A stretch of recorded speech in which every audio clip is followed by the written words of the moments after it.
Hello, hello. Hope you all are doing well. First thing, just want to welcome everybody. So I am Dr. Evan Hirsch, and I'm on a mission to help 1 million leaders, executives, and everyday people take their energy to the next level so they can have more fun in every aspect of their lives, both personal and professional. And that was my story, is that for 5 years, I felt awful with chronic fatigue, just about destroyed my life. And now I'm on a mission to have more fun. Right? And so that's really important to me and hopefully you as well.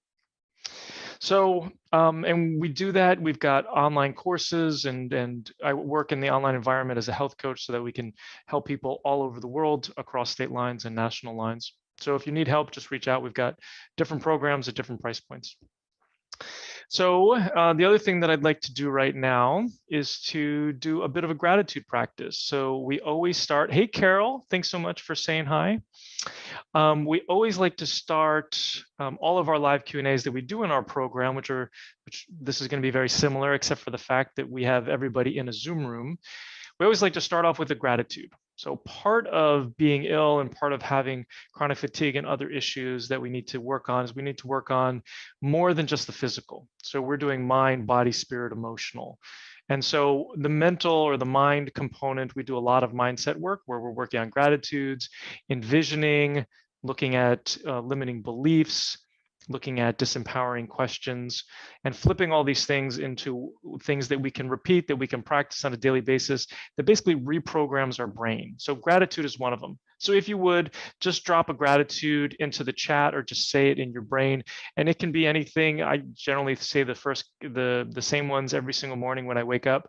You know, thank goodness for an amazing wife, an amazing daughter, a job that I love, our animals, our ability to pay our bills, that sort of thing. So it can be related to your health or not related to your health, whatever you want, but just programming that gratitude, the more gratitude that you can say in your everyday life, the better off you're going to be. So we're going to go through this and we're going to do one question per person. There are, I changed it a little bit. So there might be some that are 2 questions. Moving forward, we're going to do 1 question per person because we've had such a wonderful response. I want to make sure we have time for everybody. And then just remember that this is not medical advice. I'm a health coach in this online environment. And this is not a patient-physician relationship. This is just education and recommendations. Okay, so please check everything with your practitioner, your local provider. So we're going to start off with Cindy. Hey there, Cindy. Thanks so much for your questions. So Cindy asks, I want foods I can eat that to help with my fatigue and autoimmune disease, as well as COPD and asthma. Excellent question, Cindy. So you're actually going to, the foods that you're going to want to, it's more important that you avoid foods than there are certain foods that you consume. So there definitely are foods like ginger and turmeric that in herbs like cinnamon that can decrease inflammation over the body. Fish oils can definitely be very helpful. Eating meat that is grass-fed and eating vegetables. These are all going to decrease your inflammation. They're going to boost your mitochondrial function a little bit, which is going to improve your energy. But what's more important is avoiding gluten, avoiding dairy, avoiding sugars, because those are the real big energy drainers, as well as inflammatory stimulators. And so when you've got COPD, when you've got asthma is very much an allergic condition. So you are reacting to something when you have asthma. Oftentimes it's going to be gluten or dairy or both. And so removing those can be incredibly beneficial, and really only you have to move them for a month in order to see the benefits. All right, Cindy, thanks for your question. Next up, Philip. So Philip says he's applied for the free discovery call, but has not been contacted. So Philip, when you apply, it's basically on the next page. So once you click the submit button, it goes to the next page. I have asked a member of our team to reach out to you and help you out with the process, but it's all done on the website. So once you click the submit button, you stay on that site, the next site opens up and you'll have the calendar, and then you'll be able to go ahead and schedule. Okay, so nothing comes to your email until after you schedule. All right, and then up next, hey Lisa, thanks so much for your question. You said DHEA supplementing when it's low below normal. Any precautions if you had estrogen positive breast cancer 18 years earlier? How long can you be on it? So yes, so I don't recommend that people take DHEA if they have had a hormone positive breast cancer, because DHEA can trickle down into some of these other hormones. And so I recommend taking 7-keto DHEA, and the dosing is a little bit different, probably 100 to 200 milligrams. And you can use other things to boost your adrenals. And then how long can you be on it? So in terms of the 7-keto DHEA, you can be on it as long as you want. But like I said, I wouldn't recommend the DHEA. What's important to remember too is that that's just part of the solution. So if you have fatigue, there are 33 different causes of fatigue, and helping out the adrenals with the DHEA is just one of those causes. Okay, so you need to address all of them if you want to be successful. Thank you so much for your question, Lisa. Hope that was helpful for you. And I'm going to check back in with the chat on occasion, in case you guys have any questions. After we go through these, if we have any time left, we can go into the questions in the group as well. All right, Nina, thanks for your question. You said after watching your 4-part program to assess the patient issues, you thought it was brilliant. Oh, thank you so much. However, sometimes attempting to get rid of infections that are not supposed to be there cannot work. This is very true. Some parasitic infections are too deeply embedded and protected. So I lost hope to try and battle mine.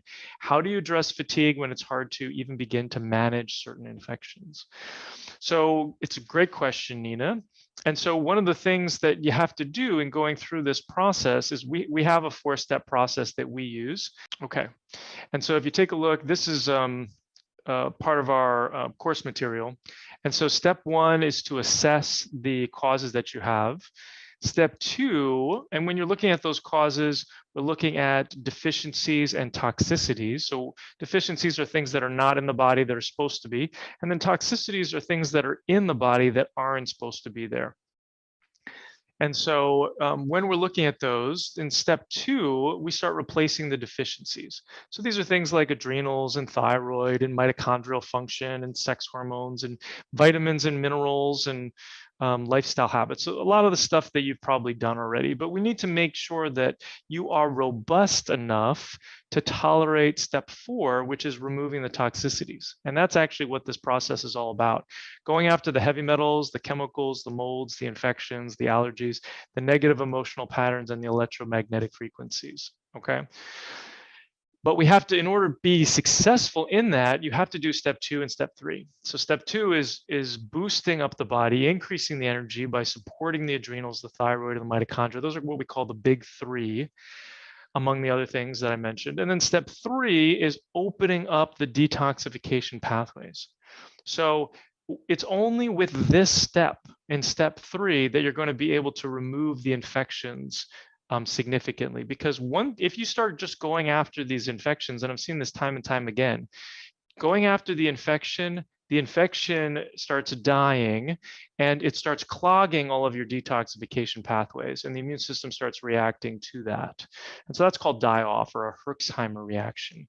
And so in step 3, you have to make sure all these pathways are open. I see them like tubes in the body that are like, it's like exit here, right? Everything that's trying to get out of the body, whether it's the intestines, the liver, the kidney, the lymph, the neurolymph, the gallbladder, all those pathways need to be opened in order to be able to start killing the infections. You want to grab that infection and get it out of the body, and you bring it into the detox pathways. And then guess what? Then you're going to be a lot more successful at getting rid of those infections. So that's one of the ways of doing it, is to go through this 4-step process. The other thing that you want to make sure that you're starting off with just a little bit at a time of what you're removing. So, and sometimes you have to pivot. So if you're not having success getting rid of parasites, for instance, you may have to start getting rid of heavy metals, chemicals, and molds first, because it's always a mass effect. It's always a combination of these things. It's never just infections. You can quote me on that. It's never just infections. It's always a combination of heavy metals, chemicals, molds, infections, allergies, negative emotional patterns, electromagnetic fields, right? With the big ones being heavy metals, chemicals, and molds. And the biggest one being mold plus infection. We see that so often. Mold plus infection is a huge problem and a huge cause of people with fatigue. So what you're going to need to do is you're going to need to remove those things. And then you're going to also need to, with very small amounts, oftentimes we're using tinctures topically in order to be able to help people tolerate the different treatments. And sometimes you need to use treatments from outside the body. So sometimes that's detox baths with Epsom salt and hydrogen peroxide and baking soda. Sometimes that's sauna. Sometimes that's coffee enemas. So there's a number of these things that we will use in order to help people be more successful at getting rid of their infections. But it's also this ratio of increasing your drops slowly over time and making sure that you have enough die-off support on board, because that ratio is incredibly important, where you're opening up step 3 in those detox pathways while you're ramping up on your antimicrobial for the infection. I hope that is helpful for you, Nina. All right, so let's take a look then at this next question. So Anita, hello Anita, hope you're well. So your question is, what is your protocol for treating Lyme disease and co-infections? This overlaps with leaky gut, blood sugar imbalances, brain fog, and food sensitivities, allergies. What steps does one take in order to detoxify the body with these conditions in the order listed? So much like I just talked about, that 4-step process is essential.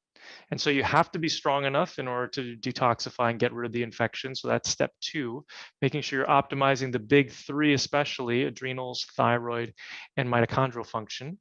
And with thyroid, I see that like 95% of people are actually deficient in thyroid who are being treated for thyroid. So they're being undertreated for thyroid, most people who have thyroid issues. So that's what you need to do in step 2. And then the step 3, the different detox products that we use, the different herbal combinations that we use in order to open up those pathways, parsley and berber and pinella and sparga and milk thistle and tudka. There's a number of other ones that we use. And so you have to do that in order to be able to be more successful in step 4. And then in terms of going after like the Lyme disease and the co-infections, I'm a really big fan of the Byron White formulas. And they're really potent. They're tinctures, but you have to be really careful with them. And so a lot of that, if you look them up online, you'll see people saying, I tried this and it made me worse. And the reason why is because they're very potent antimicrobials. So they kill things very strongly, which means if you haven't gone through this process and you're not taking enough die-off support, you're not going to be successful. The other thing that you may want to know, Anita, is that I always go after the infection. Once the stage is set and we're going into step 4, excuse me, I always like to go after the infection that is showing itself most fully.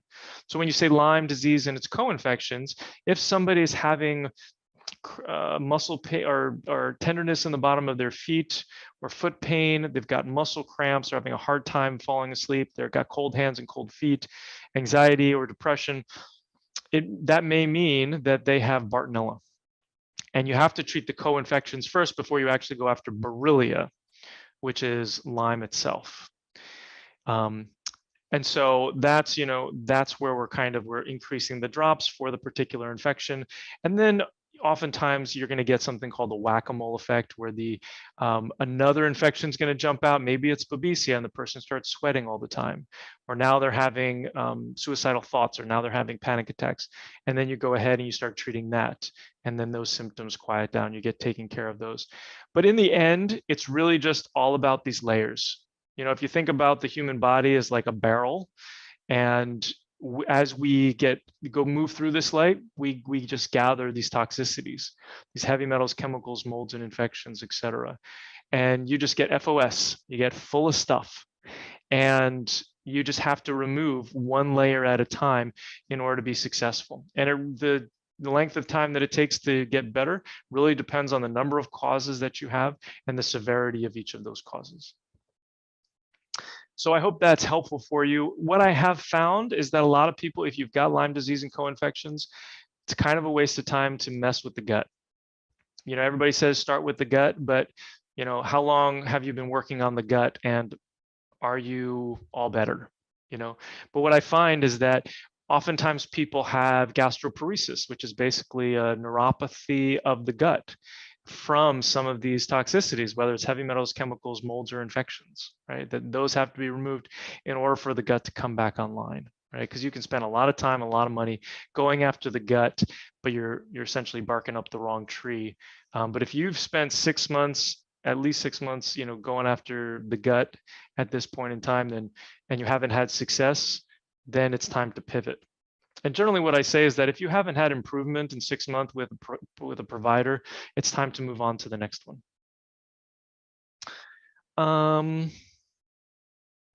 Hopefully that was helpful for you, Anita. And then Esther, you were born on the day of bioenergy. You're hyperperceptive by your birth date. When you detox, sometimes you have flashes. You can see things. What do I recommend to raise your energy or clean yourself once you feel that certain people bring down your vibration? So I'm not an expert in this. It definitely sounds like you're an empath. And so Julie Orloff, Orloff, is somebody who I've heard is quite good when it comes to this. But I also have heard, there's a couple of things. There's the mindset work that we do. There is the trauma-informed work that we do with our coaches.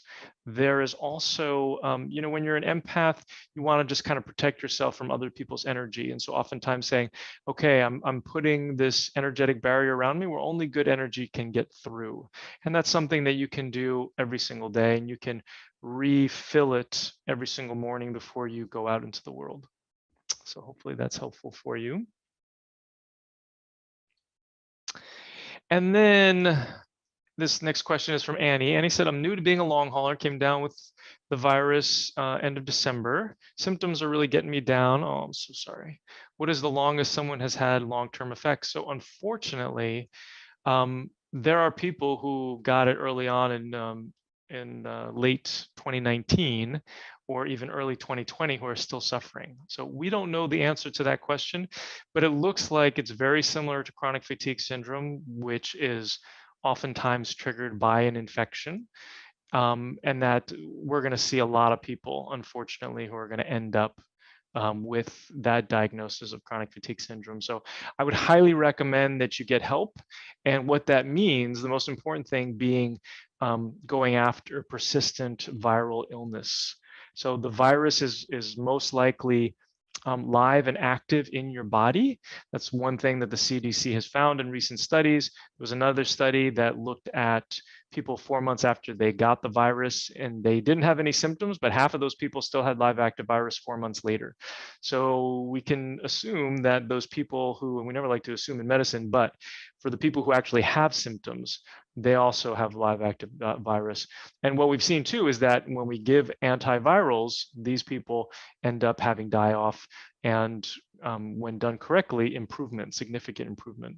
The other thing that's important is that oftentimes the virus also will act as a biofilm disruptor, where it can make some of these other infections like Bartonella and Babesia pop out, and those need to be addressed as well. So that's what we're seeing, but we do have a long hauler program if that would be helpful to you. Oh, and you can, for all this, you can go to fixyourfatigue.com for all of you, and get on a free call with us to see if you're a good fit for what we offer. Okay, next up is Deborah. Hey there, Deborah, hope you're well. Interesting. That question was about what capsules to take for Borrelia. So there are a number of different ones. Noni and neem can definitely be helpful. You can also look at the AL complex that from the Byron White formulas, and you can take a look and see what's kind of behind there. The Artemisia can also be helpful, but we have really good success with the Byron White formulas. So that's the main one that we're using. And then in terms of the NT detox, so I would say you can just let that go because you may not need it. And so I wouldn't worry about that. Hopefully that's helpful for you, Deborah. Be well. All right, next up is Karen. And so Karen says that she goes to bed at 10 p.m. and is usually asleep by 11. You wake at 9:30 and you're getting 10 hours. You only wake up during the night 1 or 2 times to go to the bathroom. You sleep soundly and you awake refreshed. You're able to do this 7 days a week. Sounds like perfect sleep, doesn't it? But you can only do this by taking Ativan, Seroquel, Trazodone. You're also, and gabapentin for neuropathic pain not caused by diabetes. You've got high anxiety, major depression. So you're told that this combination of medications help those as well. My question is, am I really sleeping correctly? I know that Ativan causes dependence issues. You were on a small amount 5 times a day, but you've dropped that to 0.2, 3 times a day without the medication. You don't sleep at all. So yes, so your sleep is not ideal. However, you're sleeping soundly and you awake refreshed. So I would say if it ain't broke, don't fix it. I mean, if you the reality, I mean, it sounds like you probably have babesia if you have any sort of sweating at all, because you've got the anxiety, you've got some depression, and you've got awful sleep, it sounds like. And so if you do have any sort of sweating or shortness of breath, then it's possible you've got babesia. If you've got any sort of cramping or pain in the feet, then it may be due to Bartonella. And so if you go after the cause, which is in this case most likely an infection combined with some of these other toxicities we talked about, then you'll be able to sleep. You'll be able to wean off of this other stuff that you're taking. But if you're wed to that certain paradigm and you want to go conventional medicine and you want to utilize these things, then it sounds like you're actually in a pretty good position. There are some side effects with some of these, and it is hard to come off of them. But if you're sleeping well and you're waking rested, I would say go with that. Sleep is so incredibly important. I remember listening to somebody lecture, who was it? It was Joe Burrascano back 10 years ago when I was first starting to learn about infections. And he said, I don't care if you need to take a hammer and hit somebody over the head, you get them to sleep, because sleep is just that important. So I'd be very careful about messing with your sleep if your sleep is actually working right now. All right, Karen, hope that was helpful for you. Next up, Roz. Roz said, I noticed that I eat after I get very tired. I'm thinking it may be that my blood is going to my stomach rather than my brain. Could this be the case? I'm 78 and in good health. Thank you. That can definitely be part of it, but oftentimes, Roz, it has to do with the fact of what you ate. So it can be a lot of work to digest food, especially food that is inflammatory. Now, sometimes it's if you're eating a raw diet, or sometimes, let's say you're having salads, and those might be very heavy on, and you need to consume foods that are cooked. But oftentimes it's because you're not eating the right foods. So you're eating gluten, you're eating dairy, you're eating sugars. Perhaps it sounds like you're 78. And so maybe you also have low stomach acid, which is very common as we get older. And so that basically means that you don't have enough stomach acid in your stomach to break down the food, which means then it gets passed to the intestines and you get inflammation. And guess what? Then the adrenal gland, which is responsible for energy, your get up and go, also responsible for inflammation, has to go deal with the inflammation. And guess what? Then you don't have as much get up and go as you could. All right, hopefully that was helpful for you. I'm going to go ahead and check and see how we're doing in the group. Oh, we got a couple of people here. How do we get to know where he's reading questions and comments? And so the questions have been submitted ahead of time, so you should have received an email. And we also did a post in here, and we're going to do some other posts. And so you can go and you can submit your questions ahead of time. And then if there's time, I will go ahead and answer questions here in the comments. And then Anita said, thank you. I found what you said so true. Yes, barking up the wrong tree for years. Yes. Ariel said many long haulers got the virus at the very beginning, March 2020, even before, and are still very sick. Yeah, I absolutely agree. All right, thanks for chiming in here. It's good to see who is on right now. All right, great. So let's go to our next person. So Marta has asked, how can I improve fatigue associated with multiple sclerosis? So multiple sclerosis is an autoimmune condition that attacks the myelin sheaths around the nerves And oftentimes the causes are very similar. So you're going to hear me talk about this time and time again. And I'm going to go ahead and share my screen with you guys so you can see the causes that we are talking about. Okay, so if we take a look, this is a workbook from our program. And so these are the causes that we look at. These are the causes of fatigue, and they're also the causes of autoimmunity. So that's why there's so much crossover between things like rheumatoid arthritis and fatigue, and MS and fatigue, lupus and fatigue. So these are the deficiencies and these are the toxicities. And so any of these toxicities can trigger autoimmunity. So autoimmunity is basically the immune system reacting to something that is in the body that's not supposed to be there, and then it goes and attacks the self. And so sometimes it's either that the infection is, or the toxicity is actually in, like, let's say the joint, and then the immune system attacks the joint and you get rheumatoid arthritis, or it could be someplace else in the body and the immune system get confused and then it attacks the joints, and that's called molecular mimicry. So these are all of the things that you need to think about when you're looking at how to go after something like fatigue and MS. And so it's, I'm not giving you anything that's really specific because it's the whole 4-step process that you're going to need to do as well. Boost those deficiencies, open the pathways, get rid of this, but that's going to be the way that you're going to be most successful. All right, Marta, hopefully that was helpful for you. Larissa's question is, I have iron anemia and working on addressing all the root causes of why I may not be absorbing iron well. I have a question about the blood ferritin marker. I'm hearing some experts say it should be as low as possible, and others say it should be between 70 to 90 in premenopausal women. So if I raise my serum iron to a normal level, but ferritin is still low, is that still a concern, and what could be going on? Or how long does it take to raise ferritin if having higher ferritin is optimal? So what I like ferritin to be above 50 and less than 90. If it's above 100, then it becomes an acute inflammatory marker. So then it's just indicating inflammation. It's not really talking so much about iron. Now, when you're looking also at iron, I find that ferritin, there's only really, 3 or 4 markers that I actually look at that are most important, that are accurate. So it's the ferritin. It is the TIBC, or total iron binding capacity. That's actually the most sensitive. And I learned that from Datis Karazian many years ago. And so that needs to be less than 350. And it's inversely proportional. So basically, if iron is low, the TIBC is going to be high. So it's going to be above 350. And then when we look at our complete blood count, you look at MCV. MCV, mean corpuscular volume, is the size of the red blood cells, and that needs to be less than 90.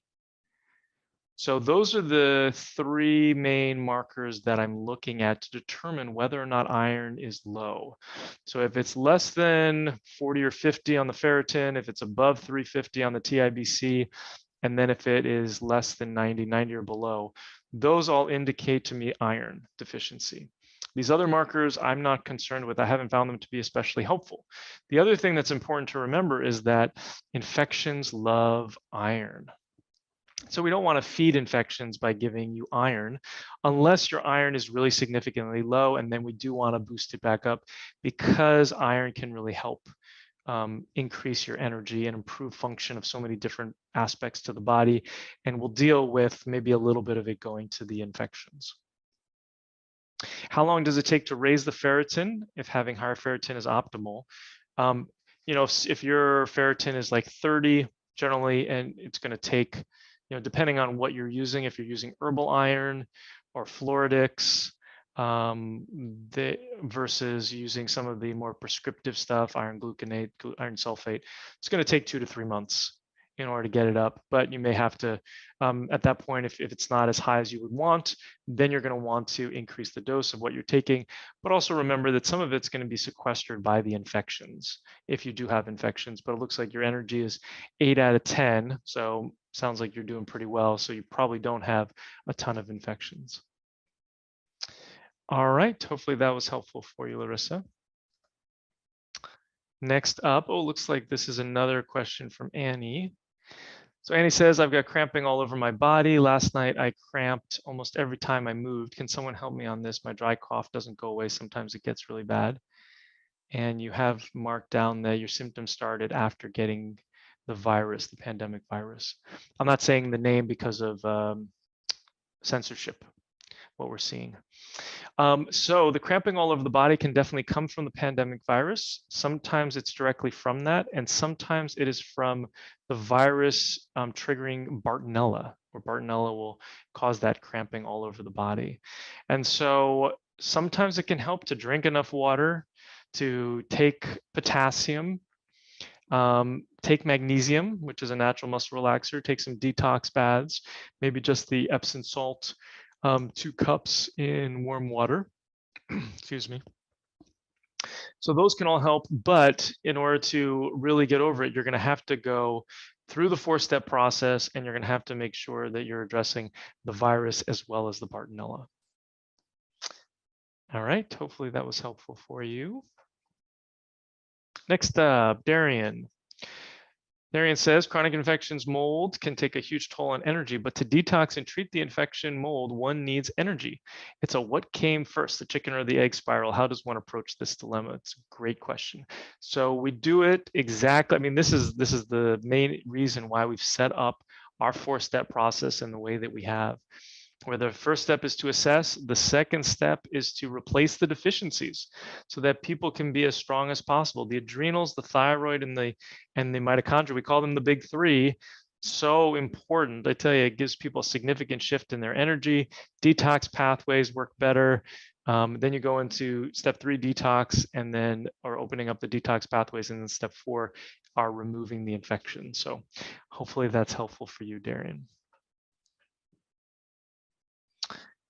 Okay, next question is from Nancy. So Nancy says, every time I do a task that involves attention, focus, concentration with eyes, ears, and brain, writing, reading, composing, and using a device such as tablet and computer, the tinnitus in your left ear and noise in the left part of your head increase, as well as your left eye fatigue. And now also right eye after having gone through a zoster, herpes in this eye recently. My immune system goes down and more herpes in my buttocks. Okay, my question is, had these symptoms anything to do with the tick you had for 2 weeks in your head until they removed it in 2015? Which had, it sounds like, Lyme co-infections, chlamydia, Epstein-Barr virus, cytomegalovirus, Coxsackie, or has it to do with the electromagnetic sensitivity or with the DNA results showing MTHFR, poor methylation, and the difficulty for my liver to detox, hydrocarbons, smoke fumes, phase 1, phase 2, COMT. I need to know how to treat these constant tumble dryer in your head. Yeah, so sorry to hear that.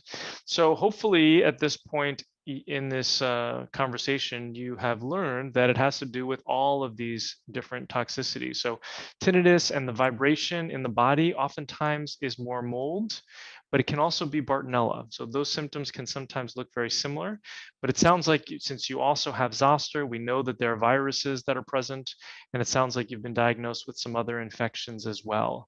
So once again, it comes back to doing that 4-step process.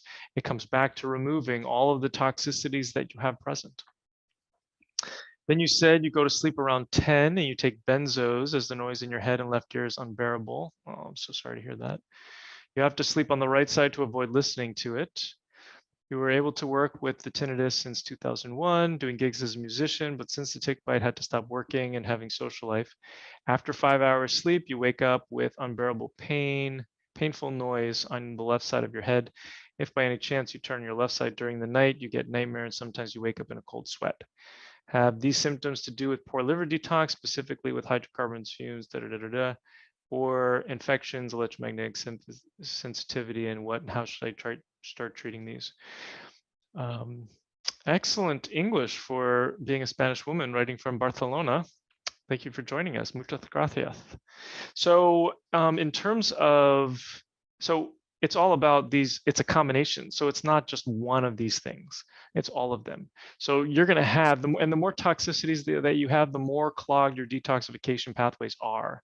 So that means liver and kidney and lymph are all going to be clogged with a bunch of these toxins. And so that's why we do the step 3 process and opening up these toxicities so that we can get after these toxins and remove one layer at a time so that you can make baby steps. Our programs are 6 to 12 months, but the goal is that every month or two, you're increasing your energy so that you start off with like a 3 out of 10, then you can go to 4 out of 10, 5 out of 10, and etc., so that you can get your life back. So thank you for joining us, Nancy. Hope that is helpful for you. We actually have somebody in our program who is in Spain.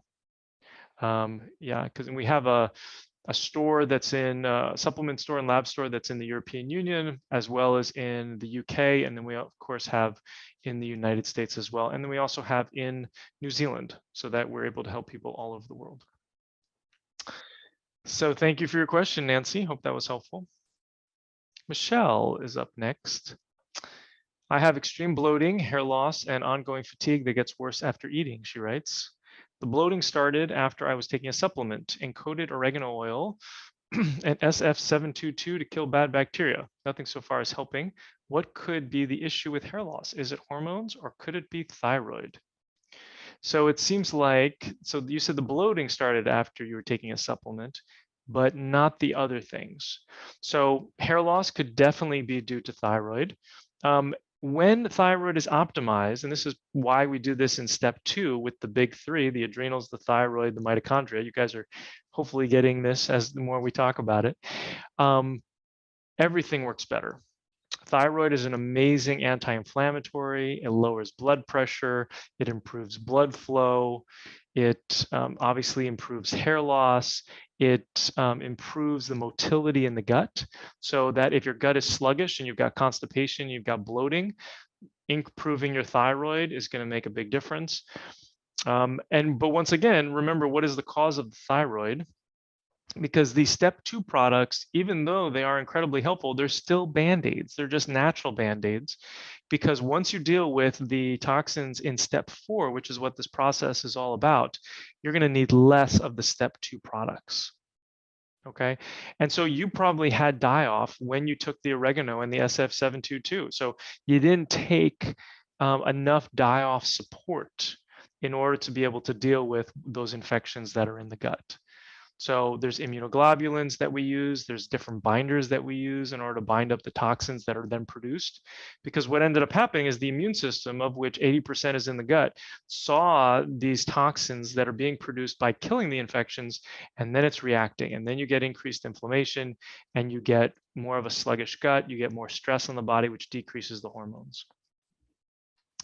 So hopefully that was helpful for you, Michelle.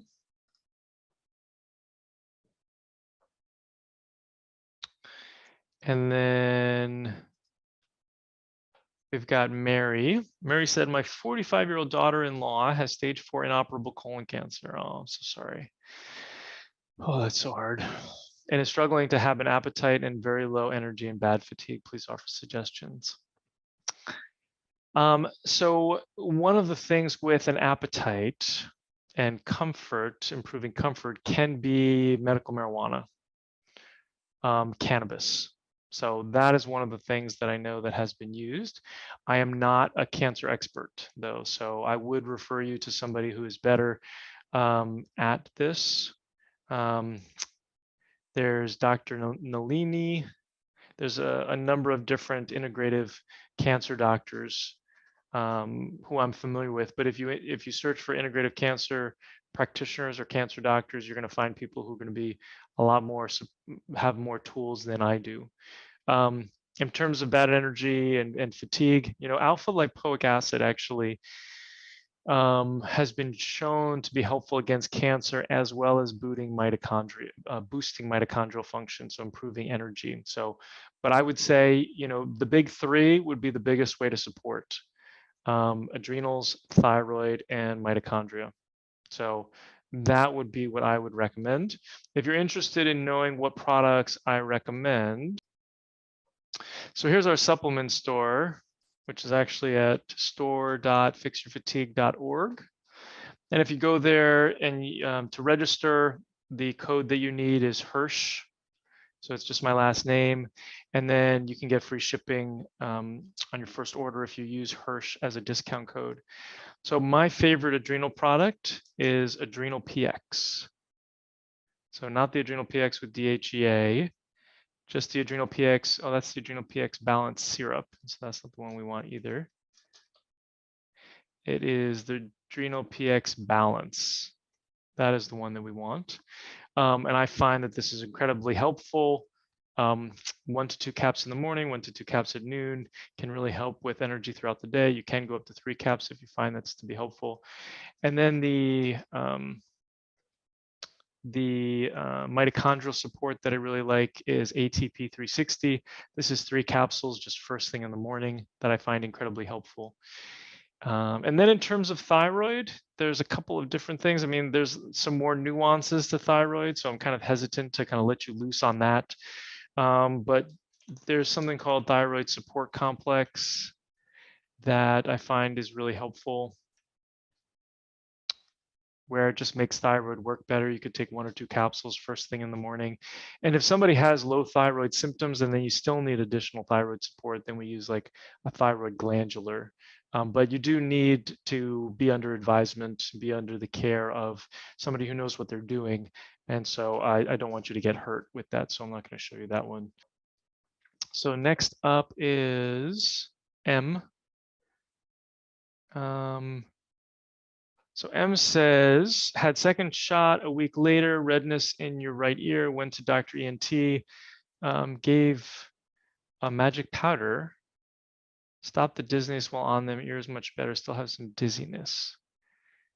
So I'm not entirely sure, ML, or if you want to post a little bit more about what you're referring to, and I'm not sure what shot you're talking about. Are you talking about the jab? So if you want to put something into the comments, then I'm happy to support you.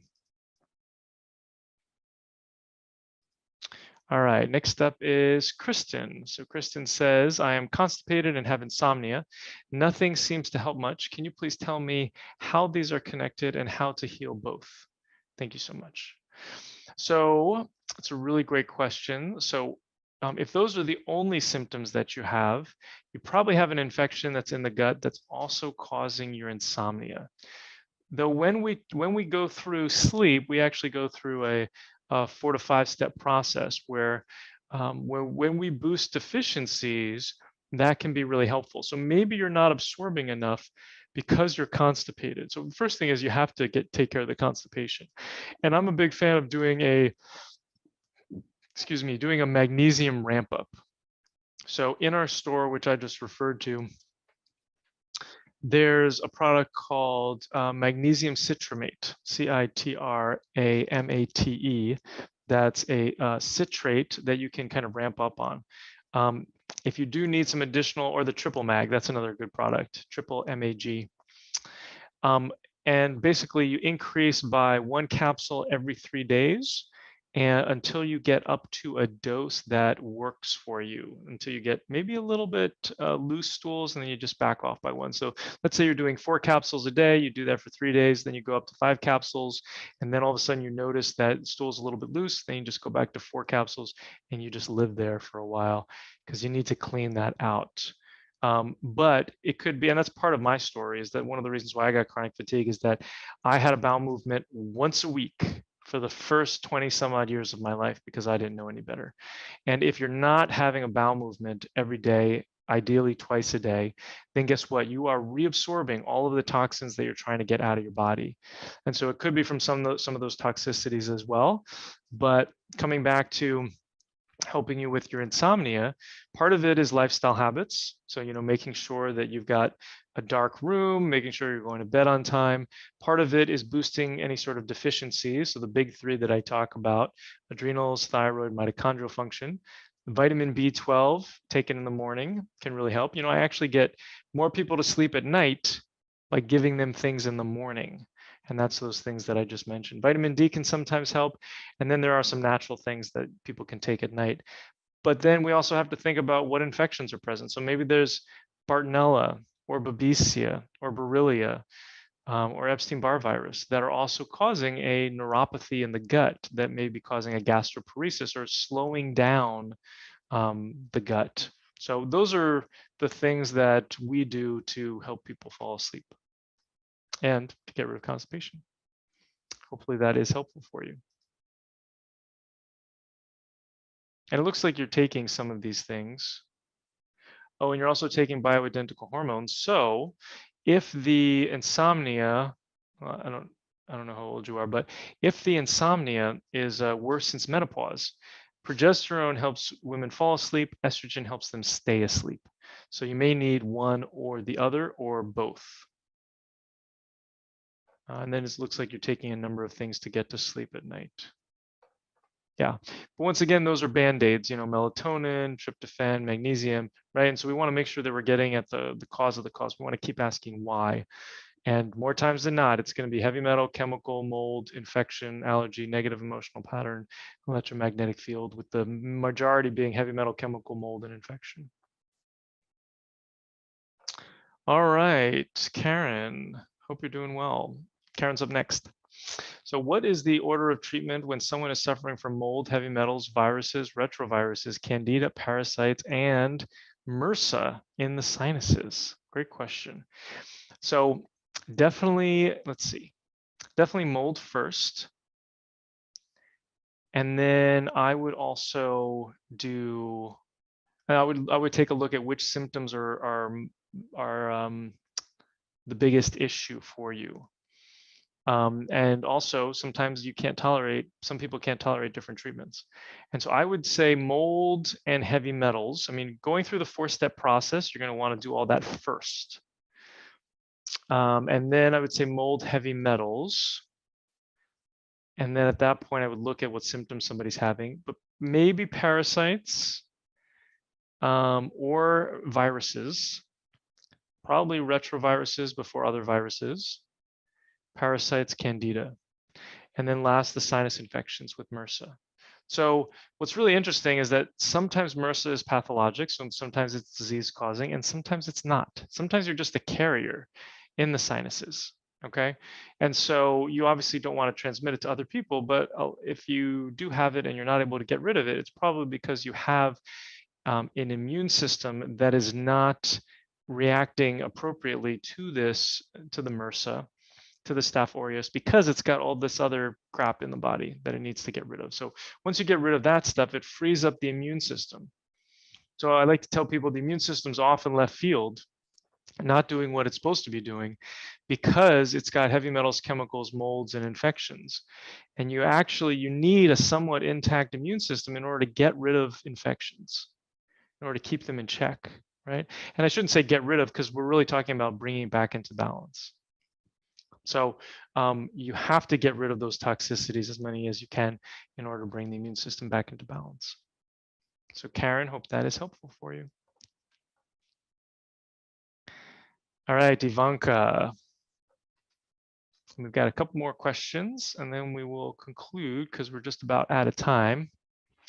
And I can hear I can smell something. Smells like my wife's making some dinner, which I'm definitely hungry.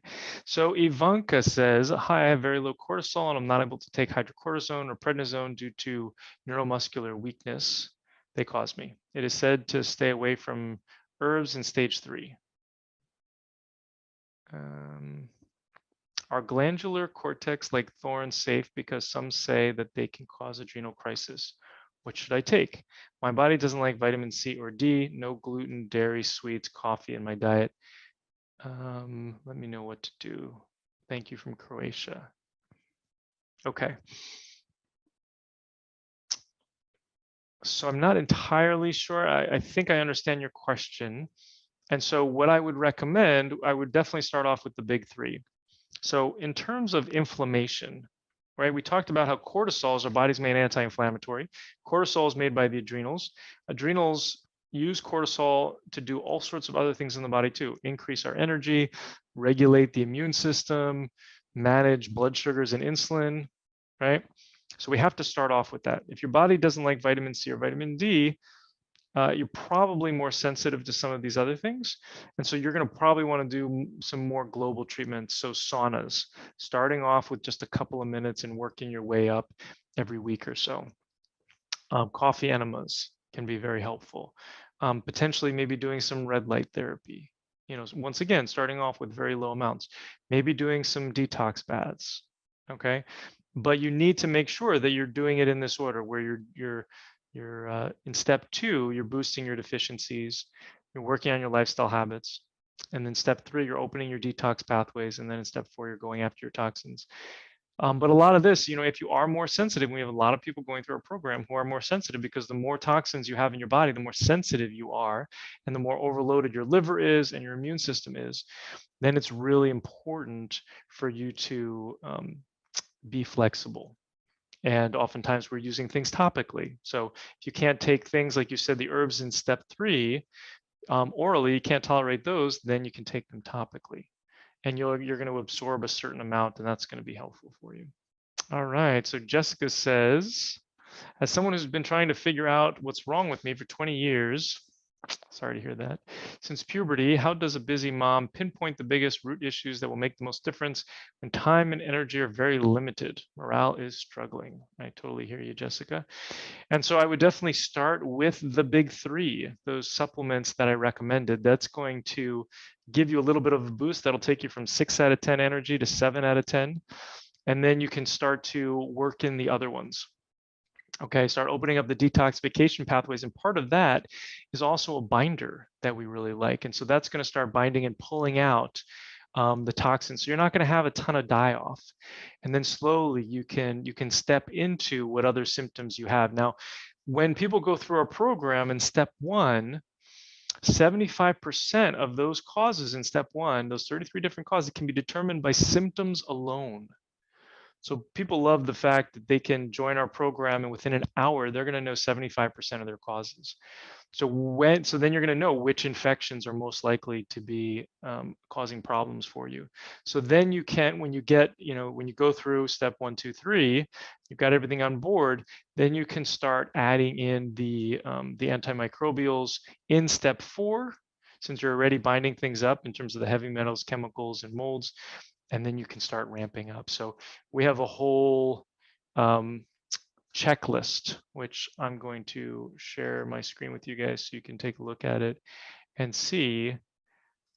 But we have this whole, let's see, where's the checklist? This is the daily mindset practice. Here's the checklist.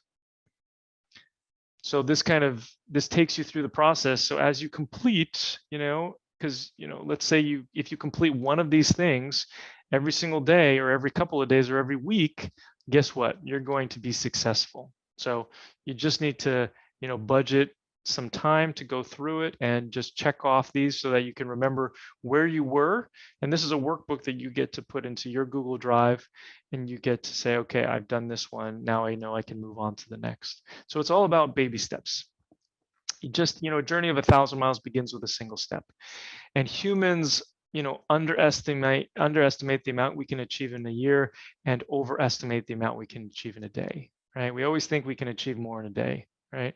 But the reality is that you just do a little bit every single day, and then you look back, 6 months later or a year later, and you're like, wow, that's amazing. I feel so much better. All right, so hopefully, Jessica, that is helpful for you.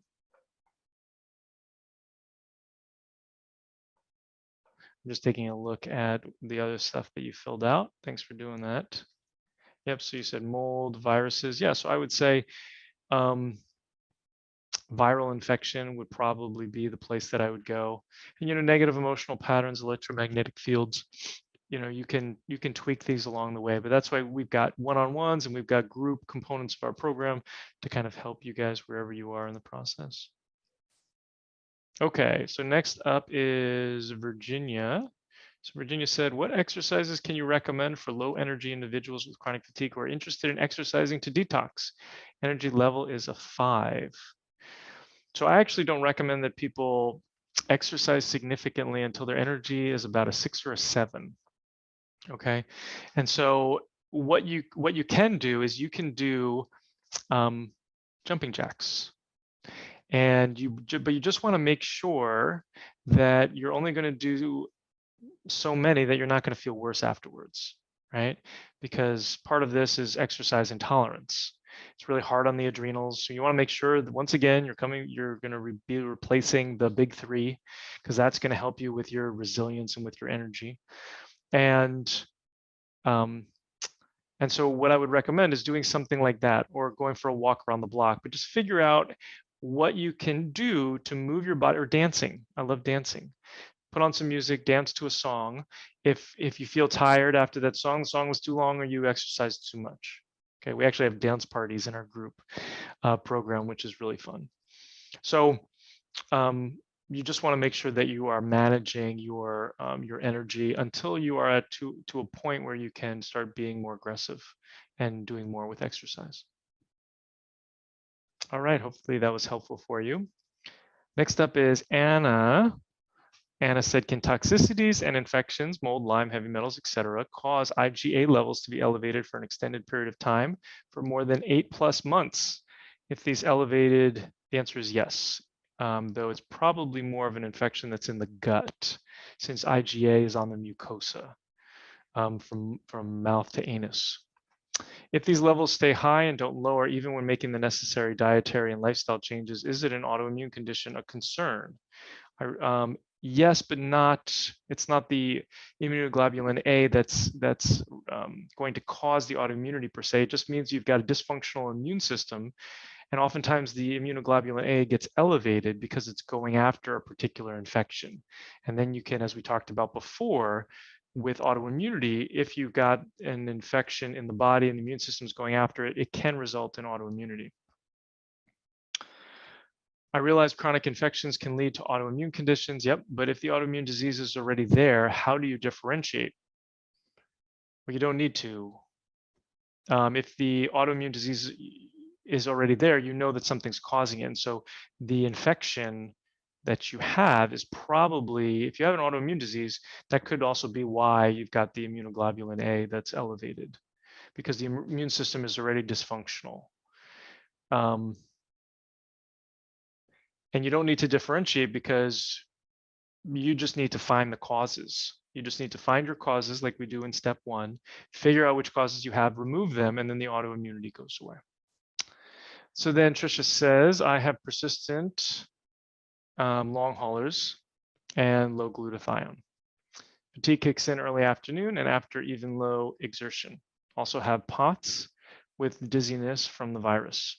You're taking 400 milligrams ubiquinol, some NAD, adaptogens, and many other supplements.